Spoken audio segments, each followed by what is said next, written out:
Universidade Federal do Paraná desenvolve pesquisa para a produção de carne celular.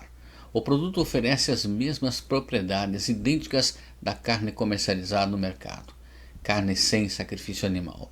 Pesquisadores paranaenses da Universidade Federal do Paraná dão início a uma pesquisa, então, que promete trazer essa inovação em termos de alimento, a carne celular.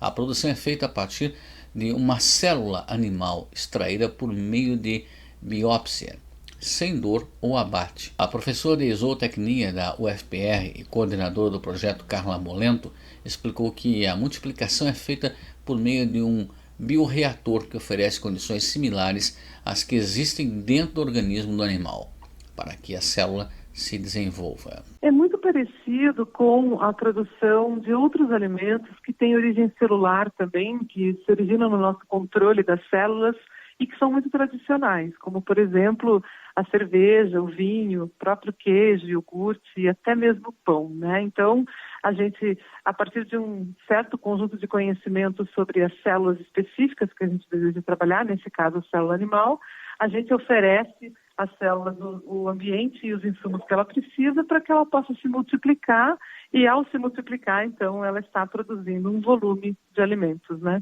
O resultado é uma carne que oferece as mesmas propriedades idênticas da carne comercializada atualmente no mercado. Pode ter exatamente as mesmas características ou até pode gerar produtos mais criativos no futuro, digamos assim. Mas o que importa do ponto de vista nutricional é que a gente tem um produto com exatamente as mesmas proteínas da carne animal, porque na verdade é a carne animal, né? São as células animais, aquelas proteínas são codificadas pelo DNA, tá? No núcleo da célula do animal de origem, né? Então, se eu tenho como origem uma célula, por exemplo, de um porco, eu vou ter carne suína no final. Se eu tiver uma célula de origem de um boi, eu vou ter carne bovina e assim por diante. Uma solução que visa atender a população global, que deve chegar a 9,8 bilhões de pessoas até 2050.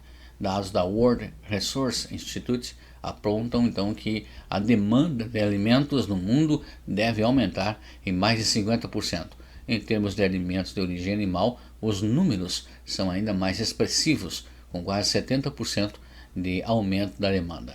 A pesquisadora destacou que a carne celular vai impactar em bem-estar animal e em sustentabilidade. Questão que tem uma solução definitiva, porque a gente então começa a ter a capacidade de produzir carne de verdade, carne real, mas libertando os animais, né, de serem instrumentos dessa produção. A gente tem outras questões também, como por exemplo riscos de novas pandemias que os sistemas intensivos de produção animal nos trazem. A gente acabou de sair de uma pandemia terrível, né, e precisamos prevenir as próximas. A gente tem as questões de resistência a antibióticos, que também são oriundas principalmente, né, das atividades que usam antibióticos nos sistemas produtivos de origem animal. E a gente tem também as questões de sustentabilidade, né? Desmatamento, de queimar, de uso de extensas áreas de terra, tanto para pastejo quanto principalmente para produção de soja e outros insumos que são usados para produzir ração para os animais que depois serão alimento para o ser humano.